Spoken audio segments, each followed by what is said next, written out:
Eccentric billionaire Elon Musk has had quite a few months. He called a British rescue worker a pedophile with no evidence to back that claim. He smoked pot during a podcast interview. That's fine. And this week, he resigned as chairman of Tesla.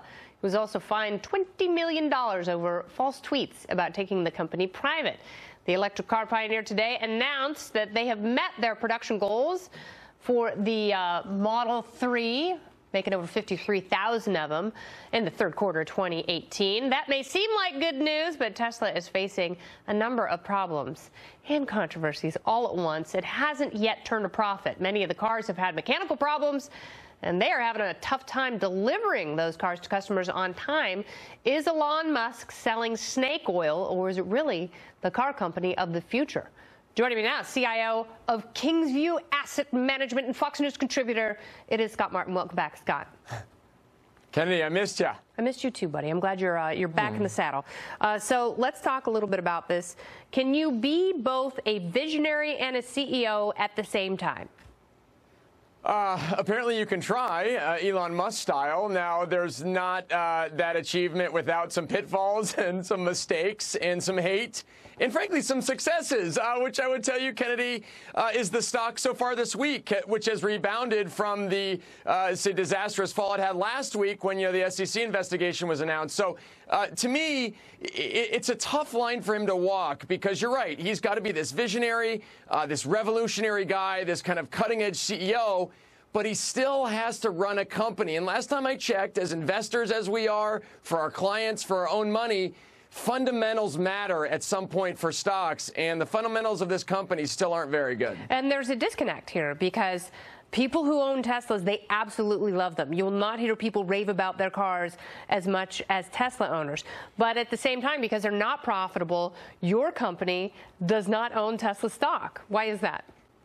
Well, it's going back to just everything that's happened in the stock in the last week, months, and year, frankly, which is a company that can't provide any visibility on when they're going to turn profitable, to your point. A company that, yes, was losing over $1 billion at one point and now losing several hundred million, but still burning cash like it should be something rolled up in, say, some rolling papers instead of actually on a balance sheet.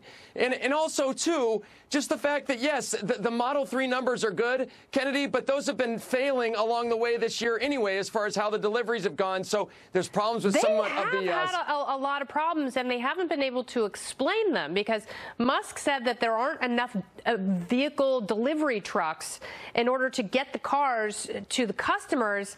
But there are people who make the trucks going, no one else is complaining about a shortage. So does he just make things up in order to explain away some of the problems that they have so there aren't perceptual issues? Either that or they just may not have the answers. And to your point, I mean, look at some of the self-driving technology, which, has caused accidents. There's been some controversy about whether that stuff actually works or whether it's been faulty. And they haven't really come out and said, OK, we have a fix for this. We figured out what the problem was. So, yeah, I mean, look, the car is awesome. Like you said, I have a lot of friends that have Teslas. Yes, I'm actually in circles of friends that have Teslas, believe it or not. And they love the cars. But beyond that, if you look at the company itself and who's running it and the balance sheet and the fundamentals and the stock price and the crazy valuation, it's a really tough buy here at about $300. Should I go buy Tesla stock?